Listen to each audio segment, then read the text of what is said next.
keeping on it with these rated R thrillers. To Catch a Yeah. Killer. I was able to mention this a couple weeks back because I'm a big fan of Damien Cifron. He did Wild Tales, which I think is it's just fantastic. Please watch Wild Tales. Argentinian director making, if I'm not mistaken, his American debut, or at least English debut. Yeah. Zach, what do you think about this one?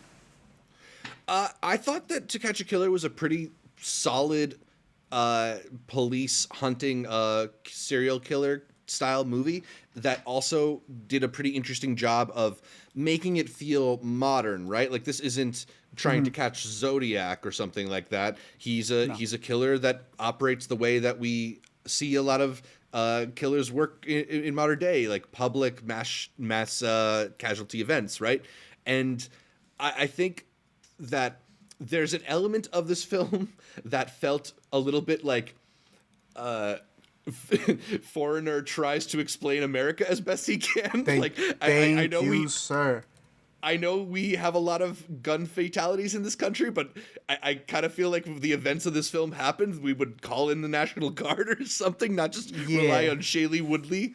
But at the same time, like there still is like kind of a fun, and maybe not a fun, but like an interesting, compelling, like trying Thrilling to profile the story. killer Yeah. and police procedural. Yeah. So as much as I kind of maybe rolled my eyes at some of the attempts to shoehorn in like different modern, qualms with modern society, I still thought it was pretty effective in kind of like I'd watch it on a weekend afternoon kind of way.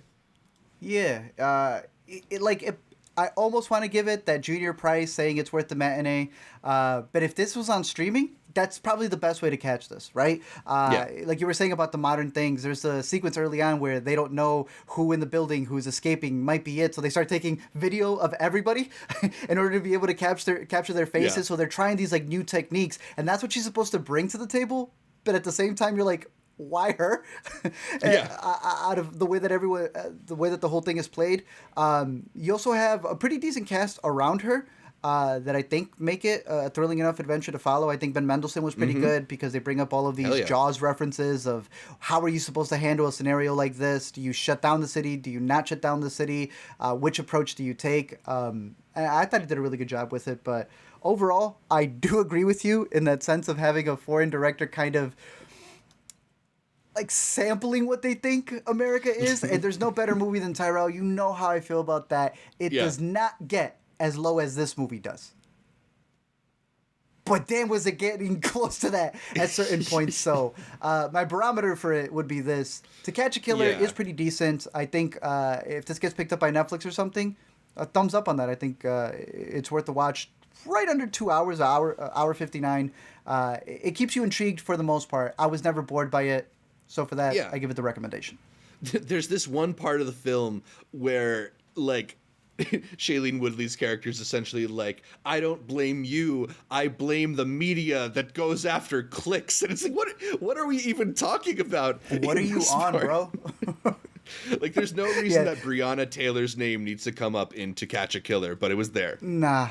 Yeah.